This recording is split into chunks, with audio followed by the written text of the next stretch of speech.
रब्बिल आलमीन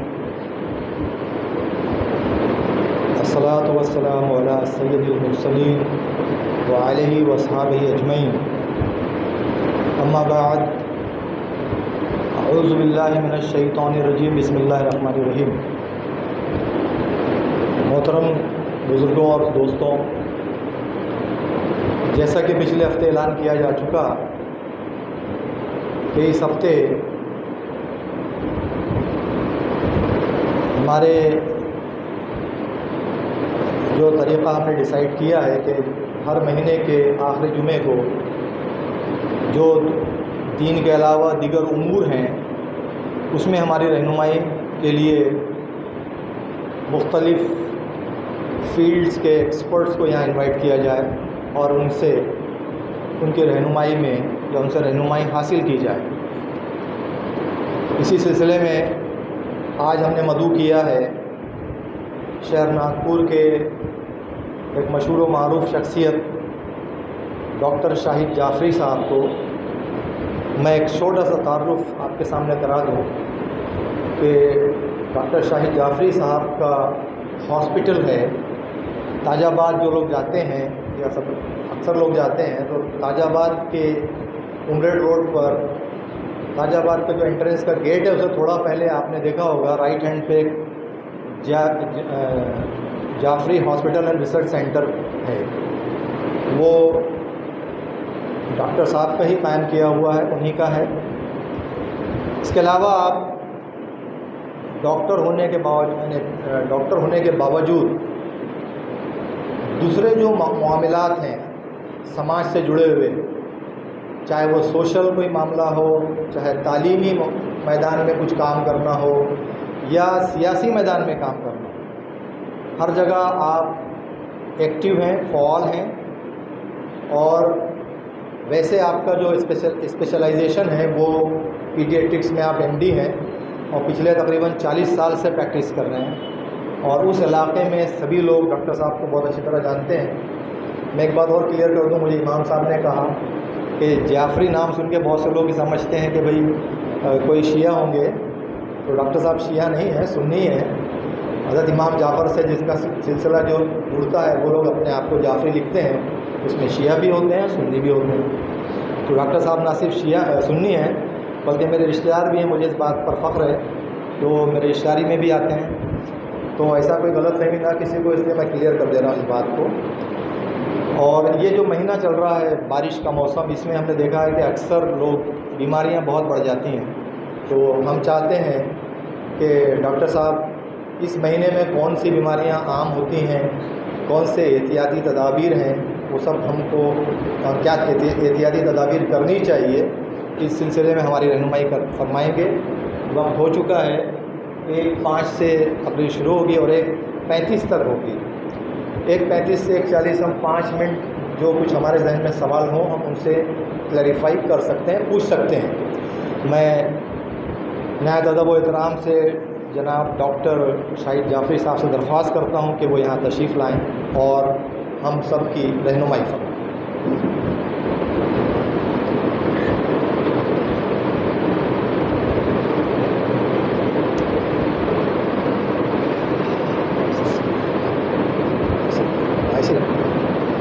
कान पे जाए ऊपर से कान पे नहीं नीचे नहीं, बिल्कुल मुँह के सामने आप लगा ये मुँह के सामने। हाँ बस थोड़ा सा।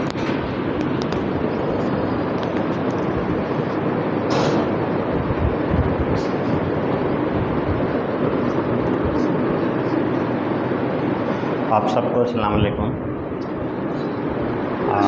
मैं अपने भी तरफ से बता दूं कि हम लोग जो जाफ़री लिखते हैं ये जफ़र तैयार के हम लोग सिलसिले से हैं और जफ़र तैयार के सिलसिले में ऐसा हुआ कि 60 to 70% लोग शिया में कन्वर्ट हो गए और 30% लोग सुन्नी ही रहे। तो हम लोग उन सुन्नियों में से है जो सिलसिला तो वही है लेकिन हम लोगों ने अपनी सुन्नियत रखी है और 70% लोग शिया हो जाने से जाफ़री को शिया समझा जाता है और ये यूपी में नहीं समझा जाता, ये ऐसे महाराष्ट्र में जाफरीज बहुत कम है इसलिए समझा जाता है। हम लोग यूपी के रहने वाले हैं और पढ़ाई के सिलसिले में नागपुर आ गए, नागपुर जीएमसी में एमबीबीएस किया, वहीं से एमडी किया और ऐसा लगा कि नागपुर में ही अपन अगर सेट हो गए तो काफ़ी अच्छा रहेगा। और हमारे अब्बा भी ट्रांसफ़र होके नागपुर आ गए थे, वो पुलिस डिपार्टमेंट में थे, मोमिनपुरा और गांधी बाग में उनका कार्यक्षेत्र था और तहसील पुलिस स्टेशन के वो पीआई भी रह चुके थे। कुछ वक्त मेरी एडमिशन नागपुर जीएमसी में हुई तो अब्बा ने और हमने यही सोचा कि हम लोग नागपुर में ही सेट हो जाए। मैं सबसे छोटा बच्चा उनका, इसलिए नागपुर में सेट हो गए हमारे साथ वो। और उसी दौरान पढ़ाई शुरू थी, तभी रिटायर्ड हो गए थे वो, इसलिए यहीं सेट हो गए और फिर वो कंटिन्यू हुआ। चलो ये तो हो गया अपना ही। तो मुझे शिया ना समझा जाए, मैं सुन्नी हूँ और मैं आगे की जो बात है वो रखना चाहता हूँ अभी इसमें। आगे आज मुझे जो टॉपिक दिया गया है वो टॉपिक वाटर बॉर्न डिसीज़ करके बोला गया है। तो ये वाटर बॉर्न डिसीज़ जो है, ये पानी किसी चीज़ को पैदा नहीं करता, ये बात बीमारी को पानी पैदा नहीं करता, ये हम लोग हैं जो पानी में बीमारी के जंतु डालते हैं और वो होता है। लेकिन शब्द ऐसा है वाटर बॉर्न डिसीज़। ये वाटर बॉर्न डिसीज़ जो है, इसको फूड से जो आते हैं बीमारियाँ, वो भी सिमिलर बीमारियाँ हैं, यानी जो अपन खाने पीने में आ जाते, खाने और पीने वाली बीमारियाँ ऐसा बोलना चाहिए, लेकिन पीने की बीमारी ऐसे ही समझा जाता है। साथ में बरसात में होने वाली जितनी भी बीमारियाँ हैं वो भी वाटर बॉर्न डिसीज़ में आती है। अब सवाल ऐसा आता है कि वाटर बॉर्न डिसीज़ जो हम बोल रहे हैं, तो हमको ये मालूम होना चाहिए कि वाटर बॉर्न डिसीज़ जो है, ये पानी के थ्रू जाने वाली बीमारियां जो है अपने शरीर में कैसे जा सकती है। एक तरीका इसका ऐसा है कि जो हम खाते हैं यानी थ्रू माउथ, मुंह के जरिए हमारे शरीर में जंतु चले जा रहे हैं, बायोलॉजिकल एजेंट जिसको कह लेंगे जंतु के बजाय। तो ये बायोलॉजिकल एजेंट जो है मुंह के थ्रू, या केमिकल एजेंट जो टॉक्सिन्स होते हैं या केमिकल्स होते हैं, ये हमारे मुंह के थ्रू अगर पानी में मिले हैं और हमारे मुंह के थ्रू गए तो ये वाटर बॉर्न डिसीज़ होते हैं। लेकिन वाटर बॉर्न डिसीज़ मुंह से ही नहीं जाता। आपकी अगर चमड़ी कटी है तो उसमें आपका गंदा पानी या पॉल्यूटेड वाटर अगर उसको टच होता है तो उसके थ्रू भी आपके अंदर बीमारी जा सकती है। ऐसी कौन सी है मुंह के थ्रू, इसके थ्रू, तो मैं अलग से बताऊंगा आपको। अब मुझे जब टाइम हो जाए तो इशारा कर देना, अपन अगले महीने में भी कंटिन्यू कर सकेंगे, क्योंकि या हो सकता है कि बहुत कम टाइम में ख़त्म हो जाए। तो मुंह के थ्रू जाने वाली बीमारी, कटी हुई चमड़ी के थ्रू जाने वाली बीमारी, अगर पानी उसको टच हो रहा है तो ये भी वाटर बॉर्न में आता है। तीसरा वाटर बॉर्न में ये आता है कि सांस के थ्रू जाने वाली कुछ बीमारियां रहती हैं। अब जैसे जो लोग कंटिन्यूस एसी में रहते हैं, वो उनके घर में और उनको एसी में जो मॉइस्चर जाता है कभी कभी वहाँ पे जमा रह जाता है और उसमें जो बायोलॉजिकल एजेंट रहते हैं वो अपने पनपते हैं और जब उसका फ़ैन फ्लो वो करता है तो उससे वो जंतु तुम्हारे नाक से जाके, एयर से जाके आपके फेफड़े में जा सकता है और फेफड़े में जाके वो निमोनिया पैदा कर सकता है। ठीक है, ये एक हो गया। दूसरा, एक वाटर बॉर्न डिसीज़ का जो रास्ता है शरीर में जाने का, एक तो मैंने बताया कि मुंह, दूसरा ये चमड़ी, तीसरा पेट में जा रहा है। लेकिन ऐसे बहुत सारे जंतु रहते हैं कि जो पेट में जाने के बाद भी बॉडी उसको रिजेक्ट कर देती है और वो फीसेस में निकल जाते हैं। लेकिन अगर इंटेस्टिन कटी है कहीं से, इंटेस्टिन कहीं से डैमेज है तो वो फिर शरीर में घुस जाते हैं। तो 4 तरीके हैं जो जनरली लोगों को एक ही तरीका मालूम है अंदर जाने का, जंतुओं को एक ही तरीका है, यानी वो मुंह के थ्रू, लेकिन सांस के थ्रू भी जाते हैं, कटी हुई चमड़ी के थ्रू भी जाते हैं और कटी हुई इंटेस्टाइन के थ्रू भी जाते हैं। तो ये वाटर बॉर्न के जो बायोलॉजिकल एजेंट है या केमिकल एजेंट है, ये शरीर में एक बार घुस गए तो इसके पहले मैं आपको ये बताऊंगा कि ड्रिंकिंग वाटर की वो क्या है खासियत। ड्रिंकिंग वाटर आप कैसे पहचानेंगे कि ये पानी पीने लायक है, जिसको पोर्टेबल वाटर भी बोलते हैं। तो ये पोर्टेबल वाटर यानी आपके पास अगर पानी का गिलास आता है तो आप ठोकर यानी एक सरासरी लेवल पे उसको ये पीने लायक है कि नहीं है ये पहचान सकते हैं। तो जो पोर्टेबल वाटर होता है या शुद्ध ड्रिंकिंग वाटर होता है वो पूरा ट्रांसपेरेंट रहता है। आपको पानी में थोड़ा भी हेजीनेस लगे तो आप शक करिए उस पर। वो टेस्टलेस रहता है, थोड़ा चख के देखे तो आपको कुछ भी टेस्ट आ जाए उसमें तो समझ लेना कुछ तो भी मिला हुआ उसमें। और तीसरी बात है कि स्मेल लेस रहता है, स्मेल करके देखें आप जैसे पीते वक्त। तो ये तीन हर आदमी इसमें पहचान सकता है कि जो हम पानी पी रहे हैं वो शुद्ध है कि नहीं है, पोर्टेबल है कि नहीं है, ड्रिंकिंग है कि नहीं है। अगर ये तीन क्राइटेरिया में फिट नहीं बैठ रहा तो आप समझ लीजिए कि इट इज़ नॉन ड्रिंकिंग। उसकी जो खासियत है आप उसको पीना नहीं चाहिए। तो ये एक पोर्टेबल वाटर की वो है खासियत। वैसे तो पोर्टेबल वाटर को डिफ़ाइन करने के लिए उसकी पूरी एनालिसिस होना चाहिए, लेकिन एक सामान्य आदमी, एक कॉमन आदमी उसको इस तरीके से आइडेंटिफाई कर सकता है कि ये ड्रिंकिंग वाटर है कि नहीं है। तो आपने ये देख लिया कि ये ड्रिंकिंग वाटर है या फिर नॉन ड्रिंकिंग है यानी शुद्ध नहीं है, तो आप में बीमारी अंदर जा सकती है। तो नॉन ड्रिंकिंग वाटर या पॉल्यूटेड वाटर गई तो कई बीमारियां हैं, लेकिन शुद्ध पानी से भी कुछ बीमारियां चली जाती हैं, यानी हो सकती है, बीमारी नहीं जाती लेकिन हो सकती है। आप अगर थोड़ा दिमाग लगाएंगे कि आप अगर कम पानी पीते हैं, शुद्ध है पानी लेकिन कम पी रहे हैं, तो आपको स्टोन हो जाता है। जैसे आपने रमज़ान महीने में देखा होगा कि स्टोन होने की जो वो रहती है चांसेस, वो रमज़ान में ज़्यादा रहते हैं क्योंकि लोग कम पानी पीते हैं। दूसरी बात, अगर समझ लो कि कम पानी पिया आपने, नॉर्मली आदमी कम पानी नहीं पीता, अल्लाह ताला ने अपने पास एक सिस्टम दिया हुआ है कि आपको प्यास लगती है तो आप पानी पीते हैं, ठीक है। तो ये एक नेचुरल सिस्टम है, लेकिन कभी कभी लोगों का ब्रेन डैमेज रहता है तो वो जो सिस्टम है वो फेल रहती है, तो वो पानी पी नहीं पाते उतना, तो उनको कम पानी पीने की जितनी भी कॉन्सिक्वेंसेस है वो हो सकती है। तो ये भी पानी के वजह से ही बीमारी है, ऐसा आपने सोचना चाहिए एक बात। और वो अपने काम की इसलिए बता रहा हूँ इसमें। दूसरी, ज़्यादा पानी पीना। ज़्यादा पानी भी साइकोलॉजिकल लोग पीते हैं। एक कम पानी की तो खास बीमारी भी है, वो हाइड्रोफोबिया कहलाती है।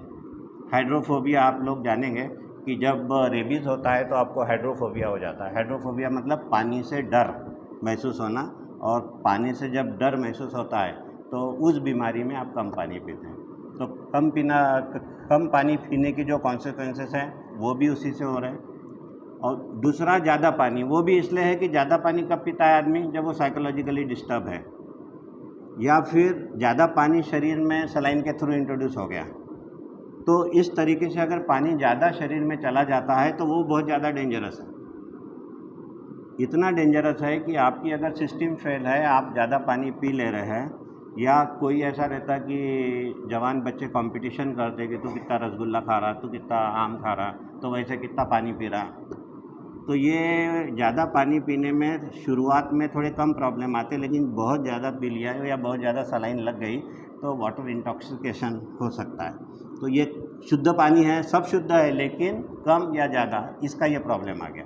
अब अशुद्ध पानी आप पी रहे हैं। अब अशुद्ध पानी जब पीते हैं आप, तो अशुद्ध पानी दो टाइप का होता है ठोकर में।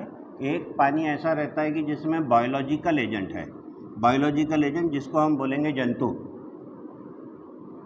वो उर्दू में उसको क्या बोलेंगे अपने, हाँ जो भी है, तो वो जो जंतु है, अब ये जंतु कई टाइप के हैं। और केमिकल जो होते हैं, केमिकल एजेंट, वो उसमें फूड अपने पानी में कैसे आते हैं ये एक अलग चैप्टर है, वो भी मैं आपको अगर टाइम बचा तो बता दूंगा। लेकिन जो बायोलॉजिकल एजेंट जो जाते हैं शरीर के अंदर थ्रू पानी, ये अभी अपन सिर्फ मुंह के थ्रू जाने वाले की बात कर रहे हैं।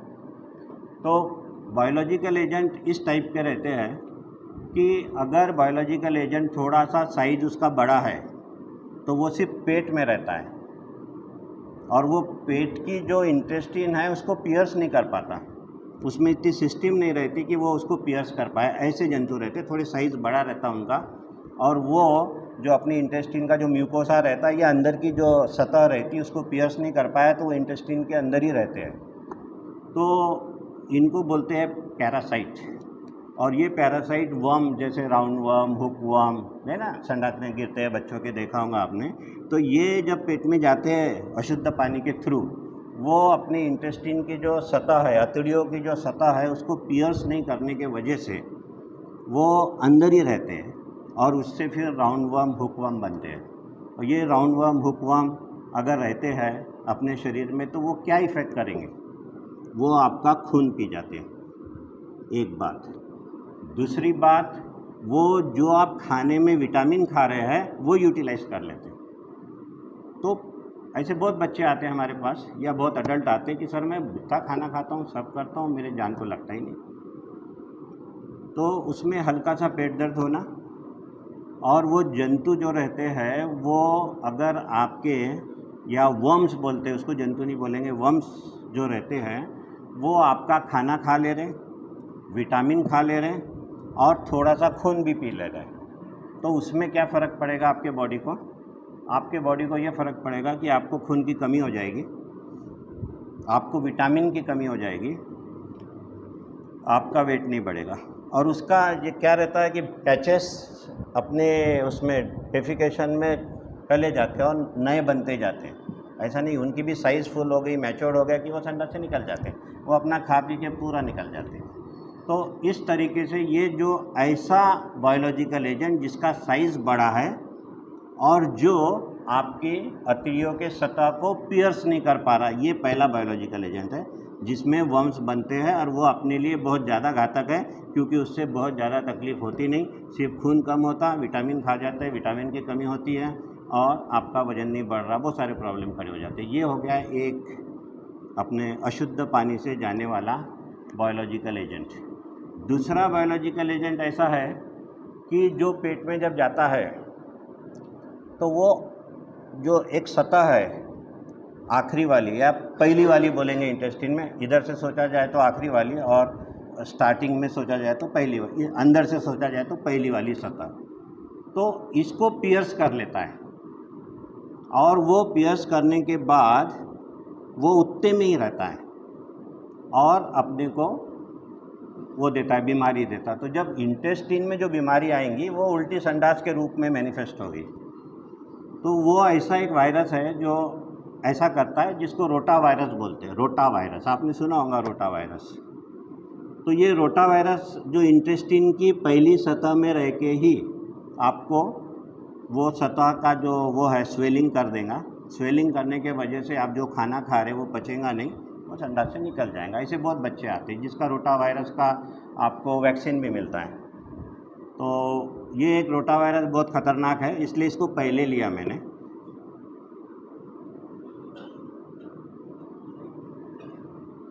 तो रोटा वायरस की क्वालिटी क्या है कि ये सिर्फ पहली सतह को डैमेज कर रहा है, फिर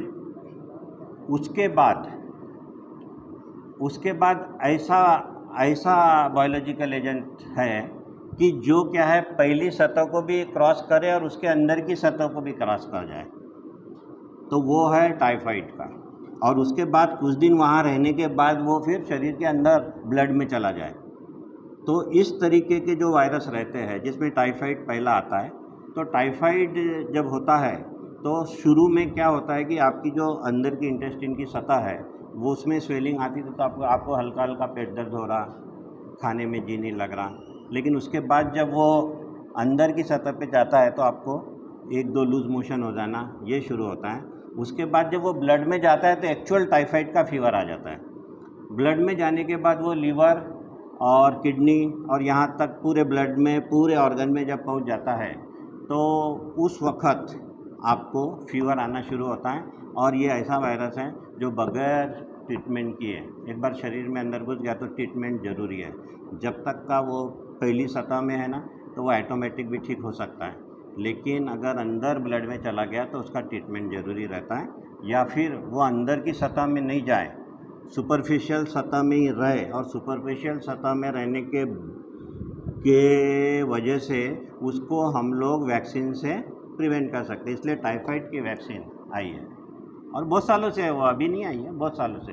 टाइफाइड की वैक्सीन जो जनरली लोग लगाते नहीं, उससे फ़ायदा ये होता है कि आपका टाइफाइड का जो बायोलॉजिकल एजेंट है वो पेट में जाएगा, लेकिन वो अगर पहली लेयर को डैमेज करता है तो उसके बाद वो किल हो जाएगा, बिकॉज आपको वैक्सीन के वजह से कुछ ऐसी चीज़ें शरीर में पैदा हो जाती जिसको एंटीबॉडीज़ बोला जाता है, वो जाके उसको फट मेरी किल कर दे। जैसे वो अंदर घुसा उसको मार देती है, अंदर घुसा मार दे। तो इस तरीके से आप उसको प्रिवेंट कर सकते हैं। ये हो गया टाइफाइड। दूसरा वायरस ऐसा है कि ये भी अभी जो मैं बायोलॉजिकल एजेंट बता रहा हूँ, ये सीधे अंदर घुस जा रहे हैं, यानी ब्लड तक पहुँच जा रहे हैं। तो दूसरा वायरस ऐसा है कि पोलियो का वायरस, वो भी अशुद्ध पानी से मुंह से जा रहा है और पहली लेयर में जा रहा है। तो पहली लेयर में उल्टी संडास थोड़ी सी हो रही है, उसके बाद जब वो अंदर पियर्स हो जा रहा है, ब्लड में चले जा रहा है, तो उसके बाद जब ब्लड में वायरस जाता है ना, तो इनके खास एरियाज़ होती है कि ये एरिया से उनकी एफिनिटी होती है, यानी वो चाहत होती है, समझो एफिनिटी यानी चाहत। तो ये पोलियो वायरस क्या करता है कि उसकी चाहत है आपके मसल से, वो जाके मसल में, यानी अपनी न्यूरॉन जो रहते हैं वो एंड प्लेट जहाँ पे मसल का नस से न्यूरॉन से अटैचमेंट रहता है, वहाँ जाके वो न्यूरॉन को डैमेज करता है, मसल प्लेट को डैमेज करता है, तो आपको पोलियो हो जाता है, आपको पैरालिसिस हो जाता है, लोकल पैरालिसिस। आपकी वो पर्टिकुलर मसल जो है वो डैमेज हो, जहाँ पहुँचेगा वो डैमेज कर देगा। और एक बार वो डैमेज हो गया तो उसका ट्रीटमेंट नहीं है, उसका ट्रीटमेंट वही है कि पहली सतह पे पहुँचा तो ही वो किल होना चाहिए, और उसके लिए फिर वैक्सीन इज़ मस्ट। जैसे रोटा वायरस के लिए वैक्सीन ज़रूरी है, वैसे पोलियो के लिए भी आपकी वैक्सीन ज़रूरी है, क्योंकि वो तो जाना ही है पेट में वायरस, और वो पेट में वायरस अपना चला गया तो वो फर्स्ट सतह में जैसे ही पहुंचा वैसे ही उधर से अपने बॉडी के कुछ मैकेनिज़्म जो एक्टिवेट हो जाते हैं उसको ख़त्म कर देते हैं, और आपका ये जो पोलियो है ये ख़त्म हो जाता है। तो इस तरीके से ये आ गया पोलियो वायरस। उसके बाद एक आता है एमीबियासिस करके। असल में पोलियो के पहले होना चाहिए था ये, लेकिन एमीबियासिस ऐसा है कि एक अमीबा करके वो है, ऑर्गेनिज़म है, बायोलॉजिकल एजेंट है। वो जब पेट में जाता है तो पहली सतह में जाने के बाद जब दूसरी सतह में जाता है तो वहाँ पे जब वो डैमेज करता है, और ऐसे वक्त हमारे शरीर में एक और मैकेनिज़्म है, जब वो दूसरी सतह को क्रॉस करते रहता है, अल्लाह ताला ने एक और मैकेनिज़्म दिया है। वो मैकेनिज़्म ऐसा है कि जो सबसे ज़्यादा इसमें मतलब यूज़ होता है अमीबियासिस में, कि उसको बाहर निकालने के लिए अतड़ियाँ नहीं क्या ऐसी घूमती है, जिसको आप बोलते हैं कि मरोड़ लग के मुझे दुख रहा है। तो उस वक़्त मरोड़ होती है, इसका मतलब आपकी अतड़ियाँ घूम रही है उसको बाहर निकालने के लिए। वो बाहर निकालने के चक्कर में, उसको बाहर निकालने के चक्कर में थोड़ा खून भी वो मरोड़ के निकाल देती है। तो खून की पेचिश जो होती है वो अमीबियासिस कहलाती है। तो उसमें मरोड़ इसलिए होती है कि ये एक ऊपर की मैकेनिज़्म है, और ये मैकेनिज़्म में ऐसी मरोड़ होंगी ताकि वो आपको तो लगेगा दर्द हो रहा है, लेकिन वो निकालने का चक्कर है, उसको बाहर निकालने का चक्कर। वहाँ से क्रॉस हो गया तो फिर वो एमीबियासिस करके बीमारी क्रिएट करेगा। फिर इसके अलावा और भी ऐसी चीज़ें हैं जो लेप्टोस्पायरोसिस, जो अभी 3-4 साल पहले हमारे को यहाँ पे दिखा इंडिया में, अपने वो भी नागपुर में दिखा, मेयो वालों ने उसको डायग्नोस किया। वो भी ऐसी है कि आपके स्किन के कट में से वो लार्वा चला गया अंदर, और उसने ये अशुद्ध पानी स्किन को लगा, वहाँ के कट से या पेट से वो चला गया अंदर, और अंदर जाने के बाद उसने वो शरीर पे फोड़े आ जाते हैं उसके। तो इस तरीके के ये जो है मुंह से जाने वाली बीमारियाँ जो मैं बताया आपको ठोकर में, तो वर्म्स है, लूज मोशन वॉमिटिंग है, पेचिस है, रोटा वायरस का डायरिया है, फिर आपका पोलियो का है, और एक जो सबसे ख़तरनाक है वो है पीलिया का वायरस, हिपेटाइटिस का वायरस। ये भी जब पेट में जाता है तो वो सीधा पहली सतह, दूसरी सतह, तीसरी सतह क्रॉस करके सीधा ब्लड में चला जाता है, और उसकी चाहत अपने लीवर से है, उस वायरस की चाहत, इसलिए उसको हेपेटिक वायरस बोला गया कि वो सीधा ब्लड में से वो लीवर पे जाके वहाँ पे उसको मतलब पनपने की पूरी व्यवस्था लीवर में है। तो वो जाके लीवर में सेट हो गया कि आपकी हेपेटाइटिस करके बीमारी हो गई। ये हेपेटाइटिस बीमारी शुरू में थोड़ा थोड़ा दर्द ही होता है यहाँ पे पेट में, उसके बाद जब वो वहाँ पे जब सूजन आती लीवर में तो पेट में दर्द होगा, और उसके बाद क्या करता है वो लीवर के सेल को डैमेज कर देता है। तो तुम्हारे को खून को साफ़ करने की सिस्टम जो है, लीवर ये खून को साफ़ करता है, स्प्लीन ये खून को साफ़ करता है। तो आपकी जो खून को साफ़ करने की सिस्टम थोड़ी फेल हो गई तो बिलीरुबिन करके एक जो प्रोडक्ट है, तो बिलीरुबिन वो अपने लेवल बढ़ते जाता है, वो साफ़ नहीं हो पाता। बिलीरुबिन जो नॉर्मली बनता है वो खून जब डैमेज होता है ना, तो वो डैमेज खून को अच्छा करने के लिए लीवर वो जो डैमेज सेल्स होते हैं उसको बिलीरुबिन में कन्वर्ट करता है, और वो बिलीरुबिन तुम्हारा पित्त, वो जो हरा हरा जो आप पित्त देखते हैं ना, वो साफ़ करने की प्रक्रिया की सिस्टम है और वो पित्त बनता है। तो वो जो बिलीरुबिन है वो फिर डैमेज होने, सेल डैमेज होने की वजह से बिलीरुबिन शरीर का बढ़ जाता है और आप येलो होने लगते हैं। आप एक बार पीले हो गए तो उसके बाद यानी लीवर सेल एक बार डैमेज हो गया आपका, तो उसमें भी आपको ट्रीटमेंट बहुत डिफ़िकल्ट है। इतना डिफ़िकल्ट है कि वो वायरस का लोड कितना है अंदर में, लीवर में कितने वायरस जमे हैं, ये कोई सोनोग्राफी एमआरआई नहीं बता सकता, सिर्फ सूजन बता सकता है। अब वो सूजन वायरस के वजह से, यानी वायरस की क्वांटिटी ज़्यादा इसलिए है कि लीवर की सूजन वैसी है, वो नहीं बता, आप डायग्नोज नहीं कर सकते, इसलिए वो वायरस कब क्या करेगा कोई बोल नहीं सकते। हेपेटाइटिस का वायरस ऐसी चीज़ है कि एक बार लीवर में चला गया तो वो क्या डैमेज करेगा और कितने प्रमाण में डैमेज करेगा और वो क्या रिज़ल्ट देगा, इसका कुछ भी डॉक्टर को भी नहीं मालूम रहता। तो आपने बहुत बार देखे होंगे कि हमारे घर से हेपेटाइटिस का पेशेंट चलते हुए गया, वहाँ जाके थोड़ा सीरियस हुआ, उसके बाद एकदम डायरेक्ट वेंटिलेटर पे रखना पड़ गया। तो ये हेपेटाइटिस बहुत ख़तरनाक है। हेपेटाइटिस ए, खास करके इसमें हेपेटाइटिस ए है जो मुंह से जाता है। इसको भी इस चीज़ से बचना है और इस चीज़ का ट्रीटमेंट आने की नौबत नहीं आने देना है, तो आपको हेपेटाइटिस ए का वैक्सीन लगाना चाहिए। अडल्ट में भी लगा सकते हैं आप हेपेटाइटिस ए।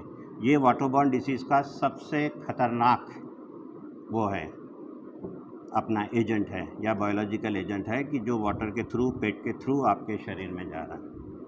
तो इस तरीके से इतने जो है कॉमन, वैसे तो बहुत है, बहुत कॉमन है बायोलॉजिकल एजेंट जो बहुत सारे बीमारियां करते हैं, तो वो हमारे काम के, डॉक्टर्स के काम के, कॉमन पब्लिक को ये जो ज़्यादातर होती है वही मैंने बताया।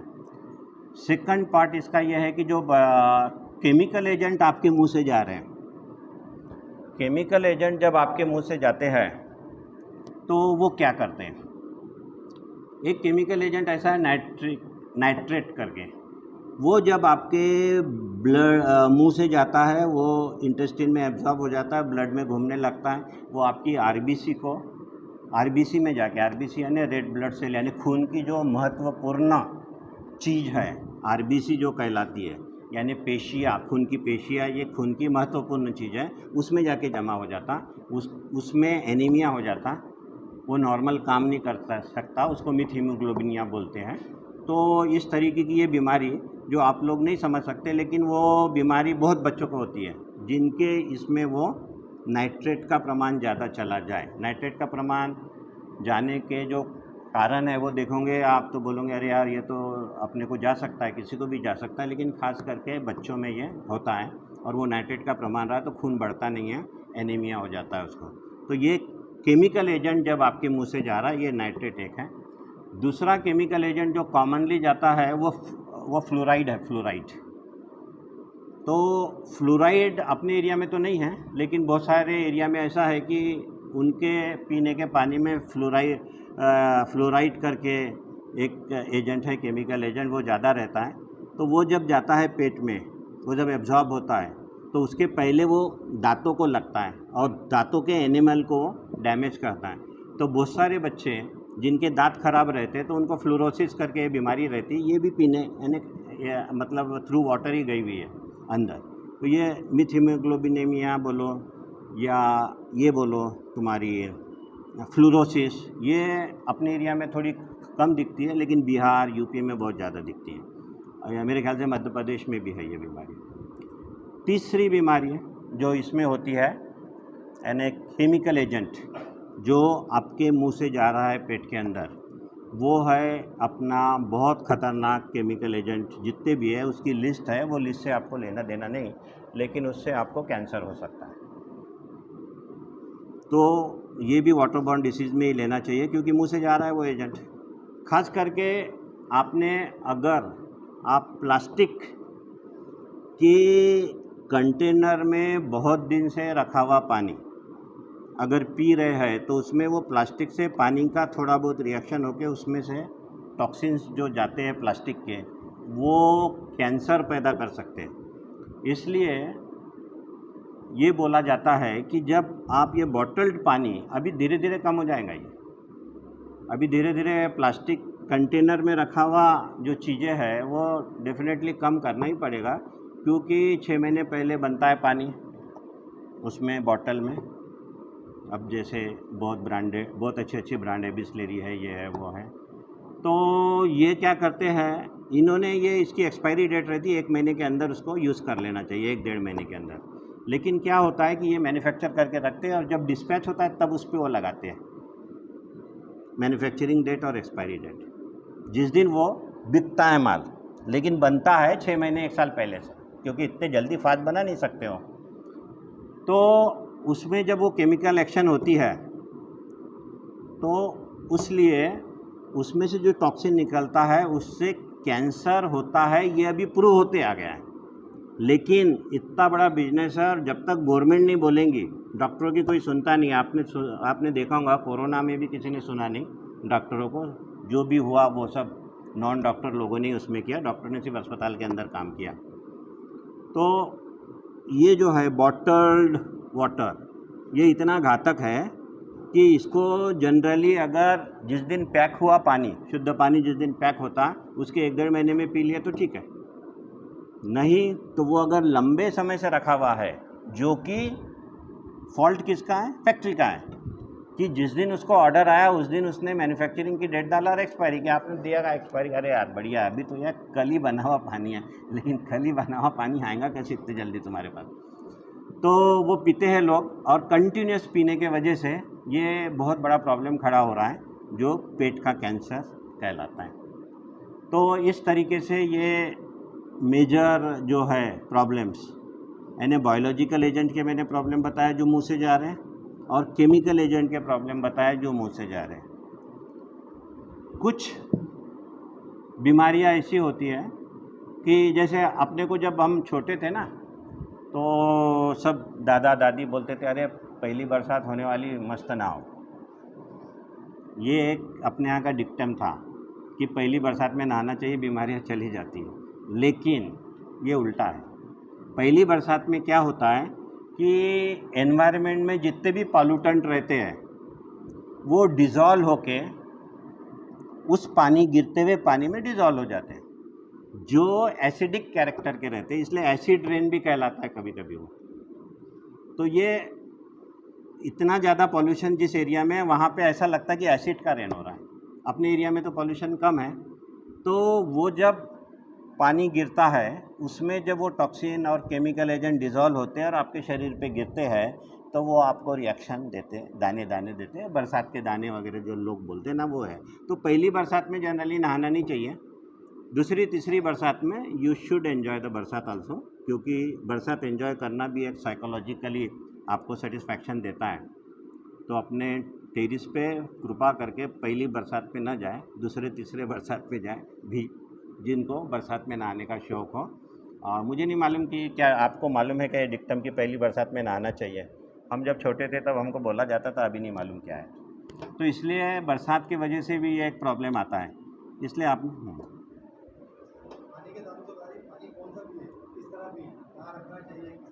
हाँ लास्ट 5 मिनट्स। तो पानी कितना पीना चाहिए इस पे पहले बोलता हूँ मैं।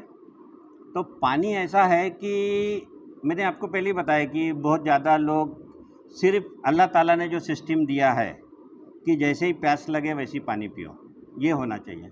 और अगर जो नहीं है, जो ये बता नहीं पा रहा प्यास लगती है कि नहीं लगती है, वो जैसे कोई साइकोलॉजिकल प्रॉब्लम हो या ब्रेन का प्रॉब्लम हो, दूसरे प्रॉब्लम हो, तो ऐसे आदमी को 3 से 4 लीटर के अंदर में पानी पीना चाहिए। 4 लीटर 5 लीटर के ऊपर चला गया पानी तो वो वाटर इंटॉक्सिकेशन कर सकता है, और उससे कम रहा तो उसके कॉन्सिक्वेंसेस हो सकते हैं। हाँ, तो ये 3 से 4 लीटर तक 6 से 8 गिलास पानी, 6 से 8 गिलास, अपना जो नॉर्मल गिलास है उसमें 6 से 8 गिलास पानी आदमी ने पीना चाहिए। जिसको ये नहीं समझ में आ रहा कि भाई उसको प्यास लग रही कि नहीं लग रही, तो ये बात का ध्यान रखना चाहिए। कभी लोग जोश में रहते, काम के जोश में रहते और प्यास लगने के बावजूद भी पानी नहीं पीते, तो उन्होंने ध्यान में रखना चाहिए अपने को 6 से 8 गिलास पानी 24 घंटे में पीना चाहिए। ये एक फैक्टर हो गया। दूसरा, आपने बोला कि वो कौन सा कंटेनर होना। हाँ, तो जैसे मैंने प्लास्टिक का तो बता दिया आपको। एक कंटेनर हमारे पास ये है कि मिट्टी का बर्तन, तो साफ़ सुथरी मिट्टी और ऐसी मिट्टी जिसमें टॉक्सिन्स नहीं है या केमिकल एजेंट नहीं है, ऐसे मिट्टी का बना हुआ बर्तन में आप पानी रख सकते हैं। उसके 2 फ़ायदे हैं कि आपकी साफ़ सुथरी रहने के वजह से, और मिट्टी ऐसी रहने के वजह से जिसमें केमिकल एजेंट नहीं है, क्योंकि मिट्टी के बर्तन में भी अगर पानी रखा जाए तो वो पानी का रिएक्शन थोड़ा मिट्टी से होगा ही, और वो मिट्टी में, वो अगर मिट्टी में केमिकल एजेंट है तो वो आएगा। तो वो कहाँ का बना हुआ है, कौन सी मिट्टी से, कौन सी एरिया की मिट्टी से बना है, उससे अंदाज़ा बांधना पड़ता है। जैसे ये कोराडी साइड के मिट्टी से अगर बना हुआ बर्तन है तो उसमें राख का प्रमाण रहेगा और उसमें केमिकल एजेंट रहेगा। ये आपके ध्यान में आ जाना चाहिए, और वो आपको आपके दिमाग के हिसाब से ही निर्णय लेना पड़ेगा कि ये कहाँ का बना हुआ है। तो उसमें अगर वो केमिकल एजेंट आ गया तो आपने कोई काम करनी, क्योंकि मैंने बताया केमिकल एजेंट से क्या हो सकता है। दूसरा आता है कि तांबे के बर्तन में, हमारे को जब छोटे थे तो ये बोला गया कि भाई तांबे के बर्तन में रखोगे पानी रात भर तो उससे फ़ायदा होता है। यस, यकीनन फ़ायदा होता है। तो तांबा जब पानी से रिएक्ट होता है तो कुछ उसके गुण इसमें आ जाते हैं, कुछ कैरेक्टर इसमें आ जाते हैं पीतल और तांबे के। पीतल का कम रहता, तांबे का ज़्यादा रहता। बहुत सारे लोग रात को तांबे के बर्तन में पानी रखते हैं और सवेरे पीते हैं, खाली पेट पीते हैं, तो उसमें एंटीबैक्टीरियल एक्टिविटी उस बर्तन में रहती है। तो वो जैसे वो वैक्सीन सरी का काम कर सकता है कि पेट में आपके कोई बायोलॉजिकल एजेंट गया है तो उसको किल कर सकता है वो। तो इस तरीके से तांबे का बर्तन आपके उपयोगी है। स्टील का और कांच का बर्तन ऐसा है कि जो पानी से बिल्कुल रिएक्ट नहीं करता, उसमें आपको ना उससे कोई फ़ायदा हो रहा ना कोई नुकसान हो रहा, तो स्टील और कांच के बर्तन में पानी पीना ये सबसे अच्छी बात है। ठीक, और कोई प्रश्न?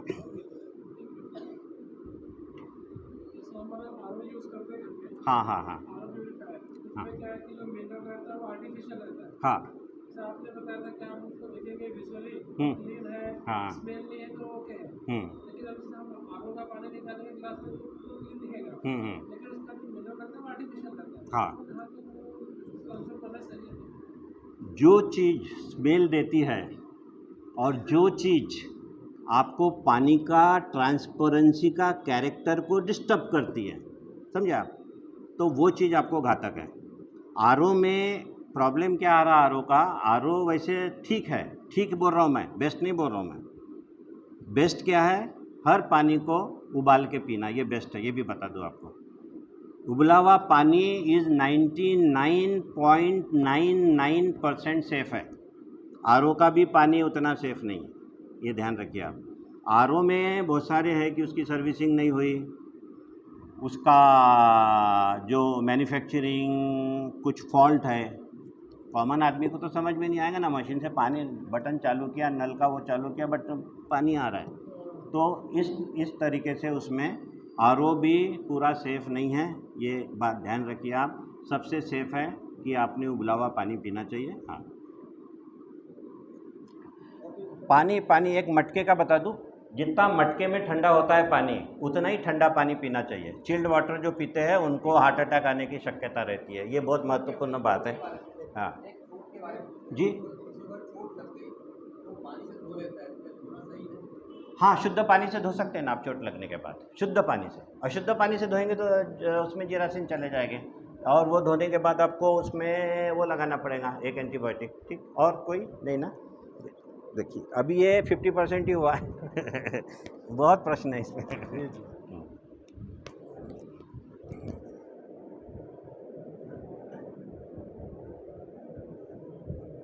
बहुत बहुत शुक्रिया डॉक्टर जाफरी साहब। मैं समझता हूँ काफ़ी मुफीद जानकारियाँ आपने हम तक पहुँचाई, हमें दी हैं, और इंशाअल्लाह अभी आगे भी हम उन्हें यहाँ मदऊ करते रहेंगे और मुख्तलिफ़ बीमारियों के ताल्लुक़ से उनसे इस्तिफ़ादा करते रहेंगे। अभी वक्त हो चला है। मैं कमेटी की जानिब से डॉक्टर साहब का शुक्रिया अदा करता हूँ और आप सभी का भी शुक्रिया अदा करता हूँ कि आपने उनकी बात को तवज्जो से सुना। आगे जो भी इस तरह के हम अलग अलग टॉपिक्स पर सेशन रखते रहेंगे। वक्त हो चला है। मैं इमाम साहब से दरख्वास्त करता हूँ खुतबा दें।